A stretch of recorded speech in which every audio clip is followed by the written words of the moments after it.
Hello students, PG foundation के online platform पर आप सभी का स्वागत है। हम आपसे बात करने वाले हैं एल्किल हैलाइड की रिएक्शनों के बारे में, जिसमें अपन ने एसएन रिएक्शन नाभिक स्नेही प्रतिस्थापन अभिक्रियाएं उसकी पढ़ ली थी। उसके बाद उन्हीं अभिक्रियाओं में मैंने आपको उसके टाइप्स भी पढ़ा दिए थे, साथ में उसके एग्जाम्पल भी बता दिए थे। लेकिन उन अभिक्रियाओं में दो वर्ड ऐसे आए थे।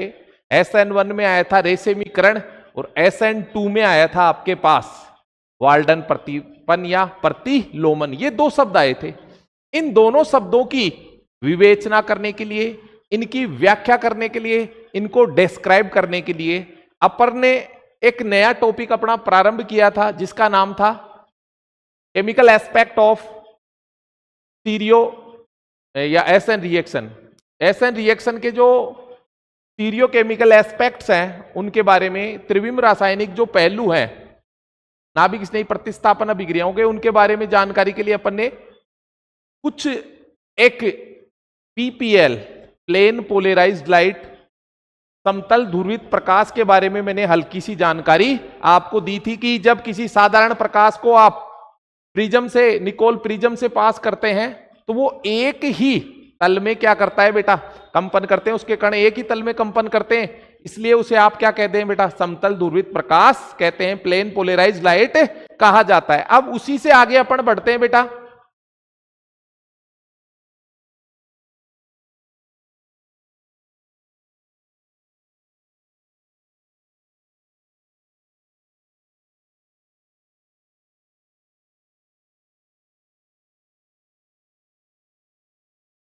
चलिए, तो अभी अपना ये पीछे थोड़ा सा टेक्निकल इश्यू है बेटा, अपन और बात करते हैं इसी की। अपन स्टीरियो केमिकल एस्पेक्ट्स के बारे में जानकारी प्राप्त कर रहे हैं। उसमें अपन ने प्लेन पोलराइज्ड लाइट, समतल ध्रुवित प्रकाश की जानकारी आपको दी थी कि समतल ध्रुवित प्रकाश क्या है और वो क्यों अपन पढ़ रहे हैं उस समतल ध्रुवित प्रकाश को। उसी की मैं आगे जानकारी आपको देने वाला हूं कि समतल ध्रुवित प्रकाश से आप कैसे प्रकाशिक समावयवता की ओर पहुंचते हैं, कैसे आप किरेल अणु किरेलता की ओर पहुंचते हैं, कैसे आप असम्मिति, सम्मिति, इन सभी वर्डों से आज आपको रूबरू करवाया जाएगा। रेशमीकरण, प्रतिलोमन, ये सारे वर्ड अपने सामने आने वाले हैं। थोड़ा सा हमारी टेक्निकल टीम लगी हुई है अभी।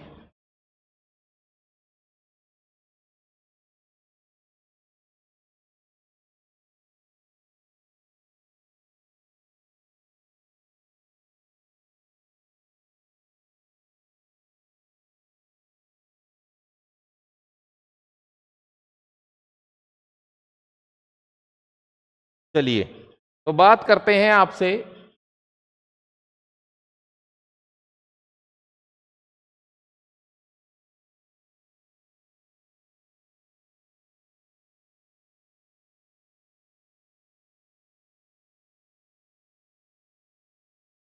चलिए, लेके प्रभु का नाम। तो देखिए बेटा, समतल ध्रुवित प्रकाश जब किसी ऑर्डिनरी सोर्स ऑफ लाइट को आप निकोल प्रिज्म से पास करते हैं, तो जो आपके पास लाइट ऑप्टेन आपको होती है, उसे आप प्लेन पोलराइज्ड लाइट कहते हैं, उसे आप समतल ध्रुवित प्रकाश। ये एक ऑर्डिनरी सोर्स ऑफ लाइट है बेटा, यहीं से वापस प्रारंभ कर रहा हूं मैं। ऑर्डिनरी सोर्स ऑफ लाइट, प्रकाश का सामान्य स्रोत,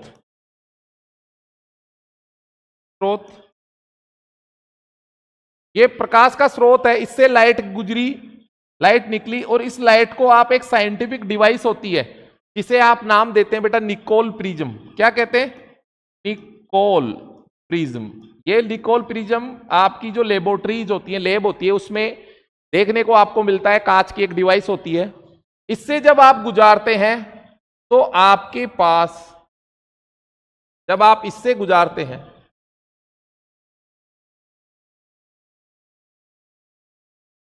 तो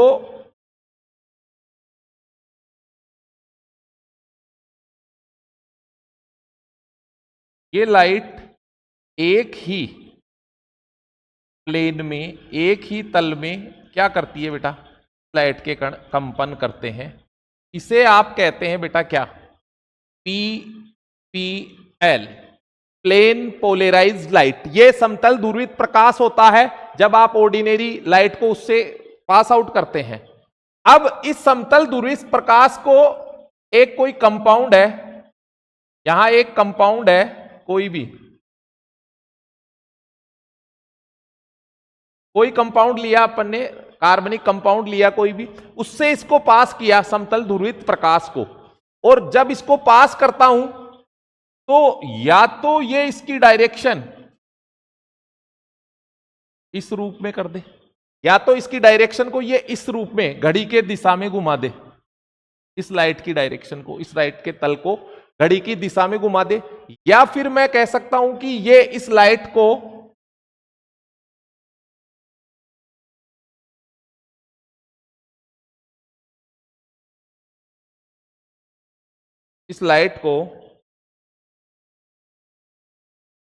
घड़ी के विपरीत दिशा में घुमा दे, या तो घड़ी की दिशा में घुमा दे, या फिर मैं ऐसे कह सकता हूं कि ये इस लाइट को इस डायरेक्शन में घुमा दे, इसी लाइट को इस डायरेक्शन में घुमा दे।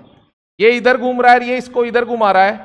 तो अगर अपन बात करें, लाइट अगर इस डायरेक्शन में, जिसे अपन कह सकते हैं क्लॉकवाइज, और ये हो गया इस डायरेक्शन में एंटी क्लॉकवाइज, मतलब ये वामावर्ती, ये दक्षिणावर्ती घूर्णन हो गया, और ये वामावर्ती घड़ी की दिशा का घूर्णन, और ये मतलब क्लॉकवाइज हो गया। ये क्या हो गया बेटा, आपके पास एंटी क्लॉकवाइज घूर्णन हो गया। कब, जब आप प्लेन पोलराइज को कंपाउंड, किसी कंपाउंड से पास किए तो उसने उस लाइट को घुमा दिया। यानी क्या हुआ कि जब आप समतल ध्रुवित प्रकाश को किसी यौगिक से, किसी कंपाउंड से गुजारते हैं, तो अगर वो उसके तल को घूर्णित कर दे, उसके तल को घुमा दे, तो उसे आप क्या कहते हैं बेटा, उसे आप कहते हैं प्रकाशिक समावेवी। उसे आप क्या कहते हैं बेटा, प्रकाशिक समावेवी या घूर्णन समावेवी। मैं परिभाषा लिख रहा हूं, देखो बेटा, प्रकाशिक समावेवी की, प्रकाशिक समावयवी। ऑप्टिकल आइसोमर, ऑप्टिकल आइसोमरिज्म में है ऑप्टिकल आइसोमर, ऑप्टिकल आइसोमर। जब समतल ध्रुवित प्रकाश को, जब समतल ध्रुवित प्रकाश को किसी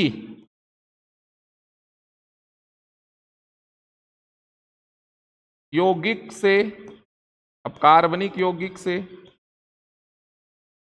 यौगिक से गुजारते हैं तो वह यौगिक प्रकाश के तल को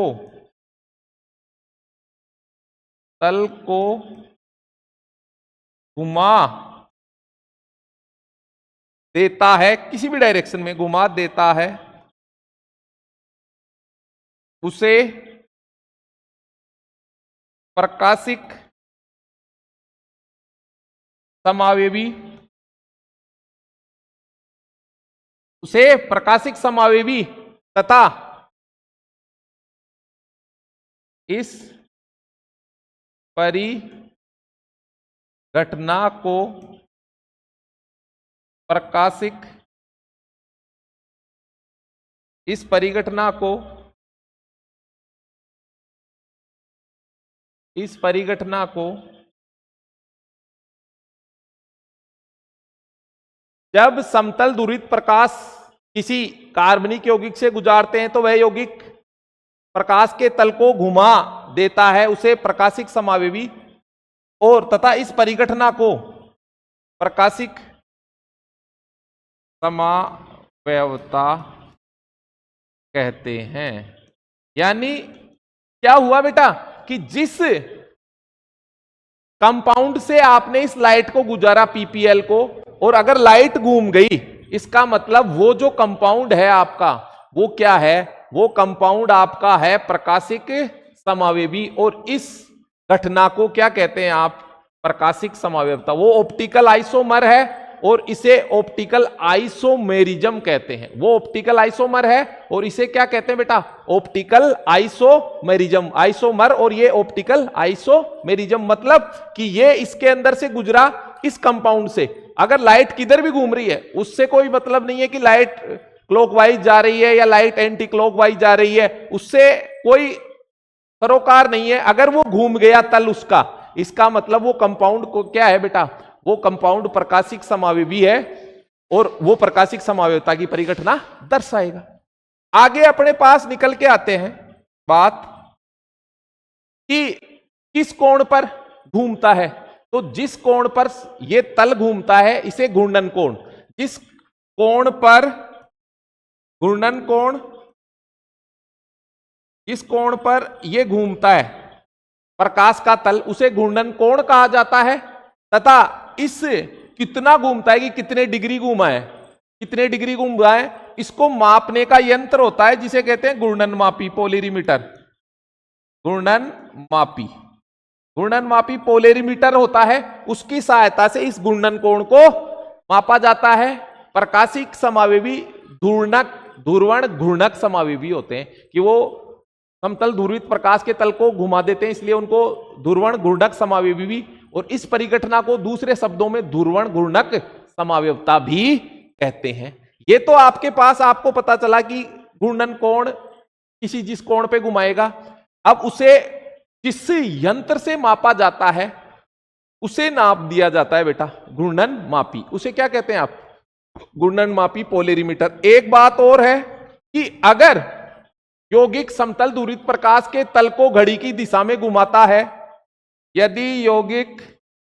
यदि प्रकाशिक समावेवी, ऐसे लिख देता हूं सीधा, यदि प्रकाशिक समावेवी पीपीएल को, प्लेन पोलराइज लाइट को घड़ी की दिशा में घुमा देवे तो उसे दक्षिणी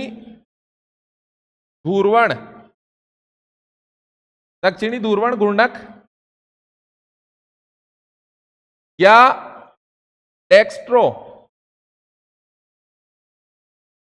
रोटेटरी, या फिर इसके लिए एक सिंबल लिख देते हैं डी और प्लस का चिन्ह और लगा देते हैं पॉजिटिव, दक्षिणी ध्रुवण घूर्णन घड़ी की दिशा में। और यदि पीपीएल को घड़ी की दिशा में घुमा दे तो डेक्स्ट्रो रोटेटरी, और घड़ी के विपरीत दिशा, देखिए बेटा घड़ी के विपरीत दिशा मतलब एंटी क्लॉकवाइज हो गई, वो क्लॉकवाइज रही एंटी क्लॉकवाइज, घड़ी के विपरीत दिशा में घुमाने पर उसे, ये दक्षिणी ध्रुवण घूर्णन, उसे वाम ध्रुवण घूर्णन या डीओ रोटेटरी, क्या कहते हैं बेटा, डीओ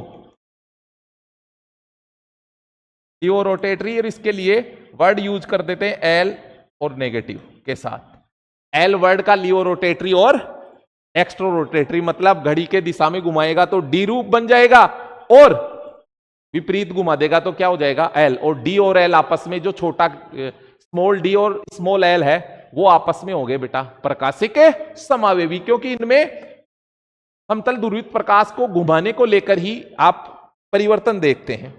आगे बढ़ते हैं बेटा अब अपन, ये तो आपके पास था कि पीपीएल क्या होती है और प्रकाशिक समावेवी क्या होते हैं। अब अपने पास एक वर्ड आता है बेटा किरेल कार्बन, बहुत इंपॉर्टेंट, किरेल कार्बन।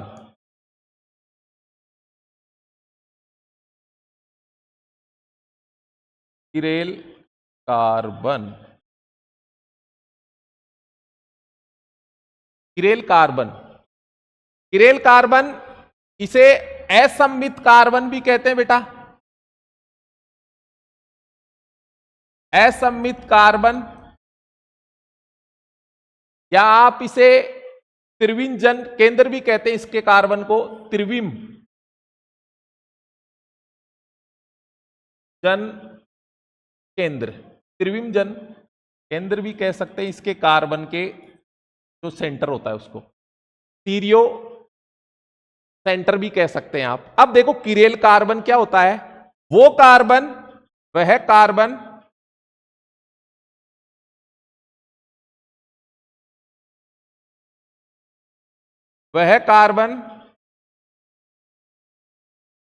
कार्बन परमाणु जो चार, बहुत इंपॉर्टेंट लाइन आपसे पूछ लेता है कई बार, वह कार्बन परमाणु जो चार विभिन्न समूहों, ग्रुप्स या परमाणुओं से जुड़ा हो, चार भिन्न भिन्न परमाणुओं या समूहों से जुड़ा हो, उसे आप क्या कहते हैं, किरेल कार्बन, या उसे असममित कार्बन कह सकते हैं।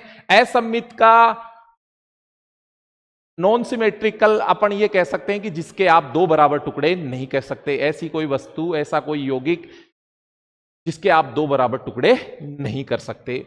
यहां कार्बन है तो आप उसे कार्बन, असममित कार्बन मतलब जिसके दो बराबर टुकड़े, दो इक्वल पार्ट नहीं कर सकते। देखो बेटा कैसे,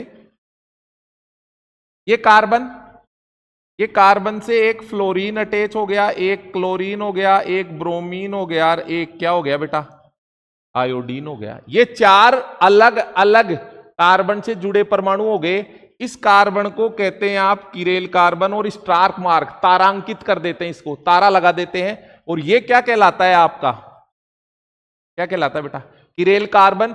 ये असममित कार्बन है, मतलब इसके दो बराबर टुकड़े आप नहीं कर सकते, और इसे ही क्या कहते हैं, त्रिविम जन सेंटर, मतलब जो स्टीरियो केमिस्ट्री होती है, वो स्टीरियो केमिस्ट्री त्रिविम जन सेंटर के अकॉर्डिंग ही, किरेल कार्बन के अकॉर्डिंग ही क्या होती है बेटा, वो मोबाइलेट होती है, उसी के अकॉर्डिंग चलती है, किरेल अणु के हिसाब से चलती है, या असममित अणुओं के हिसाब से ही वो आगे बढ़ती है, उसी के अकॉर्डिंग उसको निर्धारित किया जाता है। तो ये आपके पास एक किरेल कार्बन हो गया जो चार अलग अलग समूह या परमाणुओं से जुड़ा हुआ है। जैसे अगर अपन बात करें,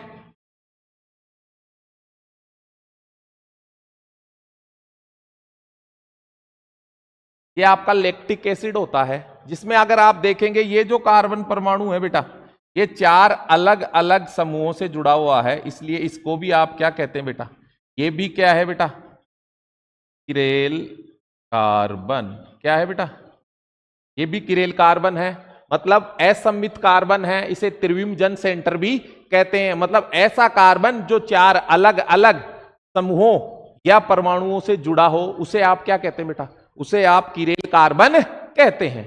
ये अपन ने बात की किरेल कार्बन की। अब एक इसी में अगर अपन बात करते हैं, किरेल अणु होता है, क्या होता है बेटा, किरेल अणु। किरेल अणु की अगर अपन बात करते हैं, किरेल अणु,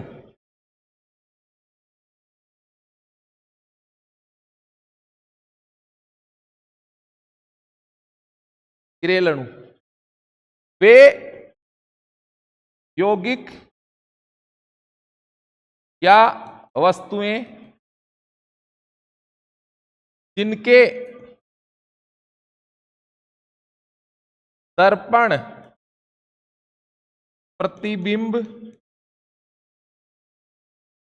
आपस में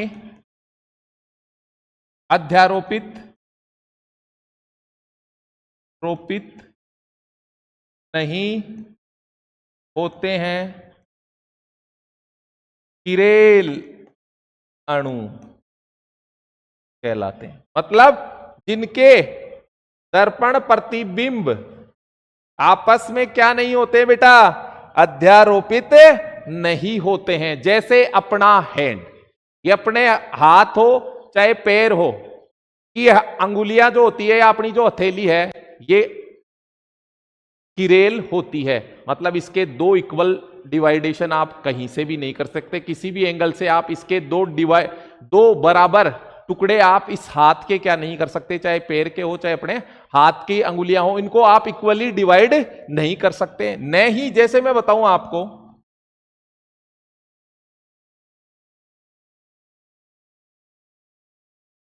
ये आपका हैंड एक तरफ का,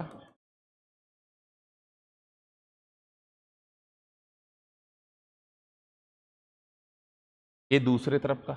अगर मैं बात करूं तो ये एक दूसरे के मिरर इमेज है, दर्पण प्रतिबिंब है, लेकिन इसको उठाकर जैसे अगर ये एक दूसरे के मिरर इमेज है, लेकिन अगर इनको अध्यारोपित सुपर इंपोज करूंगा, अध्यारोपित करूंगा, तो ये एक दूसरे पर क्या नहीं होंगे बेटा, अध्यारोपित नहीं होते हैं। इसी पॉसिबिलिटी को आप क्या कहते हैं बेटा, किरेल वस्तुएं, या इसे ही क्या कहते हैं बेटा, किरेल अणु। किरेल वस्तुएं या किरेल अणु कहते हैं। अब देखो,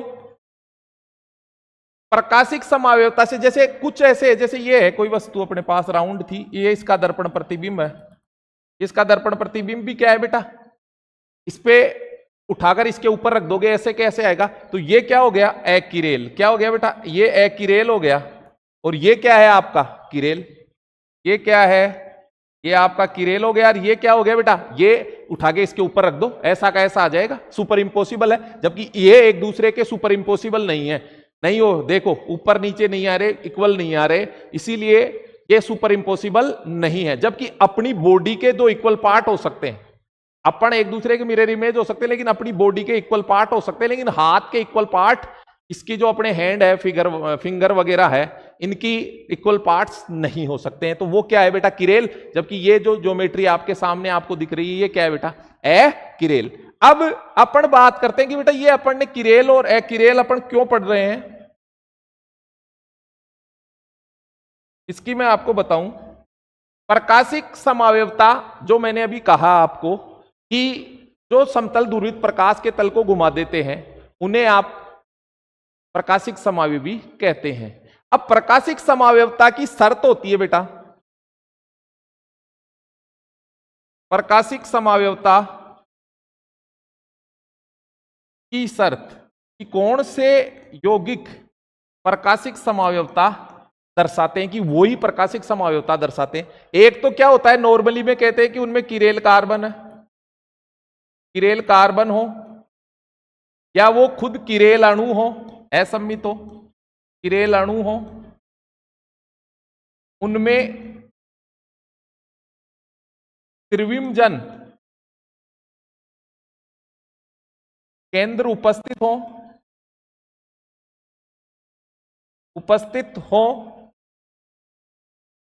तथा सममिति, सिमेट्री, सममिति का कोई अवयव उपस्थित नहीं हो। ये देखो इंपॉर्टेंट लाइन आ गई, सममिति का कोई अवयव, किरेल कार्बन होना चाहिए, किरेल कार्बन के साथ साथ अणु भी होना चाहिए, और सममिति का कोई अवयव उपस्थित नहीं होना चाहिए। बहुत इंपॉर्टेंट लाइन लिखी है बेटा मैंने ये, क्योंकि कई बार क्या होता है कि कुछ ऐसे कंपाउंड्स हैं जिनमें किरेल कार्बन होता है, वो किरेल अणु भी हो सकता है, लेकिन उनमें क्या होता है बेटा, सममिति का कोई अवयव उपस्थित हो जाता है, मतलब उसको इक्वल पार्ट्स में बांटने वाला हो जाता है, उसको डिवाइड करने वाला हो जाता है। तो इस कारण क्या होता है, इस कारण उसके दो इक्वल पार्ट हो जाते हैं, इसलिए वो प्रकाशिक समावयवता नहीं दर्शाता है। अब मैं आपको बताऊंगा कि सममिति के अवयव कौन से हैं। देखिए बेटा, सममिति के अवयव,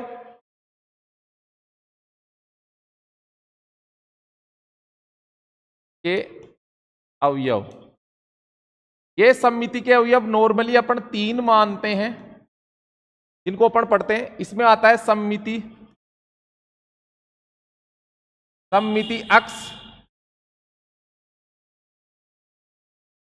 एक्सिस ऑफ सिमेट्री, सममिति तल, प्लेन ऑफ सिमेट्री, और एक आता है सममिति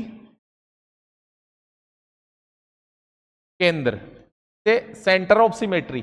मतलब अगर किसी अणु में, यौगिक में किरेल कार्बन उपस्थित है, कोई बात नहीं है, लेकिन किरेल कार्बन उपस्थित है, के बावजूद अगर उसमें सममिति का कोई अवयव उपस्थित हो गया तो वो प्रकाशिक समझौता नहीं दर्शाएगा। ये आप निश्चित मान के चलो। एक बहुत इंपॉर्टेंट लाइन मैंने आपको बताई है, जैसे आपका जो मीजोटार्ट्रिक अम्ल होता है, मीजोटार्ट्रिक जो अम्ल होता है वो प्रकाशिक समझौता नहीं दर्शाता है, क्योंकि उसमें सममिति का अवयव एक सममित तल उपस्थित होता है। वो इसका एक मोस्ट एग्जाम्पल या फेमस एग्जाम्पल होता है, जिसमें किरेल कार्बन होने के बाद भी वो प्रकाशिक समझौता क्या नहीं करता है बेटा, तो नहीं करता है। तो ये आपके पास प्रकाशिक समझौता की शर्त अपन ने जाना कि किरेल कार्बन क्या है, किरेल अणु क्या है, और किरेल अणु किसी में उपस्थित है, इसी परिघटना को आप क्या कह देंगे बेटा, किरेलता भी कह सकते हैं। इसी परिघटना को आप किरेलता भी कह सकते हैं। अब एक और वर्ड आता है, ये कुछ परिभाषाएं होती है बोर्ड के पॉइंट ऑफ व्यू से, बोर्ड के विहाब से। एक होता है प्रतिबिंब समावेवी, प्रतिबिंब समावेवी, इसे अंग्रेजी में इनेंशियोमर कहते हैं, इनेंशियोमर्स। प्रतिबिंब समावेवी, प्रतिबिंब समावेवी का मतलब यह होता है बेटा, वे यौगिक या अपन कह सकते हैं वस्तुएं जिनके दर्पण प्रतिबिंब आपस में अध्यारोपित नहीं होते हैं, वे यौगिक, वे प्रकाशिक समावेवी, ऐसे लिखता हूं मैं अब आपको, वे प्रकाशिक समावेवी समावयवी जिनके दर्पण प्रतिबिंब आपस में अध्यारोपित, आपस में अध्यारोपित नहीं होते हैं, वे प्रकाशिक समावेवी जिनके दर्पण प्रतिबिंब आपस में अध्यारोपित नहीं होते हैं क्या कहलाते हैं बेटा, प्रतिबिंब समावयवी कहलाते हैं, प्रतिबिंब समावेवी कहलाते हैं। कई बार क्या होता है, वो सीधा आपसे परिभाषाएं पूछ लेता है बोर्ड के बिहाफ से। ये मोस्ट इंपॉर्टेंट लाइन है कि आपस में अध्यारोपित, एक दूसरे के सुपर इम्पोसिबल नहीं होते हैं, क्या कहलाते हैं बेटा, आपके प्रतिबिंब समावेवी कहलाते हैं। अब देखिए बेटा, ये अपन ने कुछ प्रकाशिक समझौता क्या होती है, समतल ध्रुवित प्रकाश क्या होता है, किरेल क्या होता है, किरेल कार्बन क्या होता है, किरेल अणु क्या होता है, किरेलता क्या होती है, प्रतिबिंब समावेवी क्या होते हैं, सममिति के कुछ जो अवयव हैं वो क्या होते हैं, कौन प्रकाशिक समझौता दर्शाएगा और कौन नहीं दर्शाएगा, ये सारी बातें अपन ने आज की। अब अपन इस जो अपन ने जानकारी प्राप्त की, इसको अपन वहां ले जाएंगे, कहां, SN1 और SN2 अभिक्रिया, क्योंकि अपना जो मूल उद्देश्य था कि इनकी सहायता से अपने को SN1 और SN2 अभिक्रिया में दो शब्द आए थे। फिर से मैं रिपीट कर रहा हूं, दो शब्द आए थे, एक रेसेमीकरण, मतलब अपने पास दो वर्ड आए थे कि SN1 जो थी रेसेमीकरण करण, और SN2 जो थी वो प्रतिपन या प्रतिलोमन। ये दो शब्द हैं, इनकी विशेष डिस्कस जानकारी आपको जो आपकी नेक्स्ट क्लास रहेगी अपने, जिसमें स्टीरियोकेमिकल एस्पेक्ट में आप रेसेमीकरण को पढ़ेंगे कि कैसे रेसेमीकरण से आप समझेंगे कि SN अभिक्रिया पूर्ण होती है, कैसे प्रतिलोमन से SN2 अभिक्रिया पूर्ण होती है। लगातार आप हमारे चैनल से जुड़े रहिए, जिससे समय आने पर आपको और भी नई नई क्लासें, BSc हो, चाहे 10th लेवल की हो, चाहे MSc लेवल की हो, चाहे प्रतियोगी परीक्षाएं CET हो, चाहे आपकी CET स्नातक स्तर हो, चाहे CET आपकी 12th स्तर की हो, SSC, रेलवे वगैरह, इन सभी की जानकारी आपको मिलती रहेगी। लगातार जुड़ते रहिए। और जैसे नेपोलियन बोनापार्ट फ्रांस के एक महान शासक हुए थे, वो किसी भी जंग को, किसी भी लड़ाई को वो 2 बार लड़ते थे। किसी भी लड़ाई को 2 बार लड़ते थे। अब आप सोचेंगे कि लड़ाई तो सर एक बार ही लड़ी जाती है, लेकिन नेपोलियन बोनापार्ट हर लड़ाई को 2 बार लड़ते थे। कैसे? एक बार वो लड़ाई को अपने मस्तिष्क में, अपने ब्रेन में लड़ते थे, मतलब एक बार उस लड़ाई को जीतने के लिए वो अपने मस्तिष्क को उस लड़ाई से लड़ने के लिए तैयार करते थे। और दूसरी जो लड़ाई लड़ते थे वो रण क्षेत्र में लड़ते थे। अर्थात आप किसी भी जंग को जीतने के लिए, किसी भी लक्ष्य को प्राप्त करने के लिए, अगर आपको उसे भेदना है, उसे प्राप्त करना है, तो निश्चित मान के चलिए उसके 2 रूपों में ही आप उसको भेद सकते हैं। एक तो आपके मस्तिष्क में उसको भेदना पड़ेगा, और दूसरा उस रण क्षेत्र में उसको भेदना पड़ेगा जहां पर आप उपस्थित रहते हैं, जहां आप बैठे रहते हैं। सभी मस्त रहिए और पढ़ाई में व्यस्त रहिए।